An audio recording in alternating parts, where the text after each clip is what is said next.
కృష్ణానదికి వరద ఉధృతి తగ్గింది. ప్రకాశం బ్యారేజ్ దగ్గర మొదటి ప్రమాద హెచ్చరికలు జారీ చేశారు. బ్యారేజ్ దగ్గర ఇన్ఫ్లో 4,40,000 క్యూసెక్లుగా ఉంది. దీంతో కృష్ణానది పరివాహక ప్రజలు అప్రమత్తంగా ఉండాలని అధికారులు హెచ్చరికలు జారీ చేశారు. సాయంత్రం కల్లా వరద పూర్తిగా తగ్గుముఖం పట్టే అవకాశం ఉంది.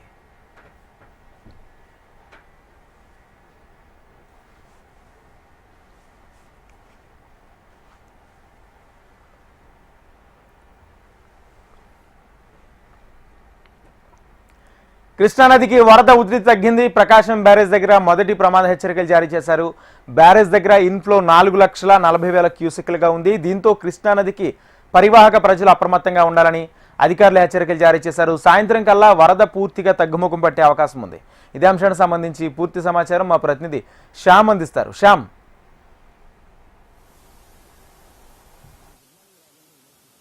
ప్రకాశం బ్యారేజీకి వరద కొనసాగుతోంది. నిన్న చూసుకున్నట్లయితే నిన్న ఉదయం నుంచి కూడా చాలా పెద్ద ఎత్తున వరద నీరు వస్తోంది. ముఖ్యంగా చూసుకుంటే గత కొన్ని రోజులుగా ఏదైతే కృష్ణానది పరివాహక ప్రాంతం కానీ రెండు తెలుగు రాష్ట్రాల్లో కూడా విస్తారంగా వర్షాలు కురుస్తున్న నేపథ్యంలో ప్రకాశం బ్యారేజీకి వరద అనేది వస్తోంది. ప్రధానంగా చూసుకున్నట్లయితే ఇది శ్రీశైలం నుంచి లేకపోయినప్పటికీ కూడా నాగార్జున సాగర్ నుంచి కూడా చాలా పెద్ద ఎత్తున వాటర్ అనేది ఇక్కడ కృష్ణానదికి వస్తోంది. ఈ నేపథ్యంలో చూసుకుంటే నిన్న ఉదయం కూడా మంత్రి నిమ్మల రామ అనేది కూడా ప్రకాశం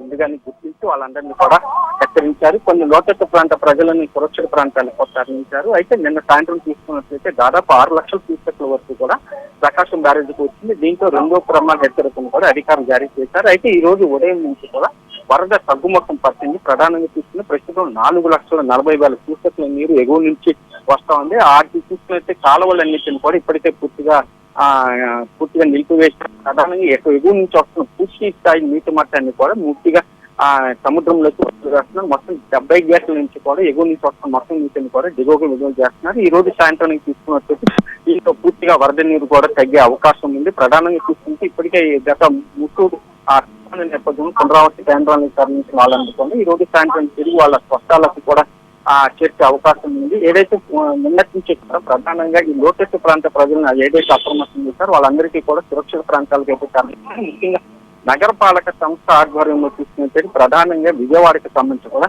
ఈ కృష్ణలంక ప్రాంతానికి సంబంధించి కూడా వాళ్ళందరినీ కూడా పునరావాస కేంద్రానికి తరలించారు. అయితే గత కొంతకాలంగా చూసుకుంటే ఇక్కడ రిటైనింగ్ వాటర్ ఏదైతే ఏర్పాటు చేశారో అప్పటి నుంచి కూడా వరద అనేది ఎంత ఉధృతంగా వచ్చినప్పటికీ కూడా ఇక్కడ ఎక్కడికి కూడా నీరు వచ్చే అవకాశం లేకుండా ప్రత్యేకంగా రిటైనింగ్ వాల్ అనేది ప్రభుత్వం ఏర్పాటు చేసింది. దీంతో దాదాపు ప్రధానంగా విజయవాడ నగరానికి సంబంధించి ఎవరికి కూడా ఈ కృష్ణానది ముంపు ఉండే అవకాశం అయితే లేదు. అయితే ఈ రోజు కూడా పూర్తిగా వరద ముంపు తగ్గే అవకాశం ఉన్న నేపథ్యంలో ఎప్పటికప్పుడు కూడా పరిస్థితిని సమీక్షిస్తున్నారు. అయితే ఎగువన కనుక ఇంకా వర్షాలు కొనసాగుతున్న నేపథ్యంలో ఈ రోజు సాయంత్రానికి కూడా పరిస్థితి పూర్తిగా అదుపులోకి వచ్చే అవకాశం ఉంది. దీంతో ఏదైతే ఇప్పటి వరకు ఏర్పాటు చేసిన పునరావాస కేంద్రాలు కానీ వాటన్నిటిని కూడా తరలించే వాళ్ళందరినీ కూడా పునరావాస కేంద్రాలకు తిరిగి తీసుకునే అవకాశం అయితే ఉంది. Right, thank you Shyam.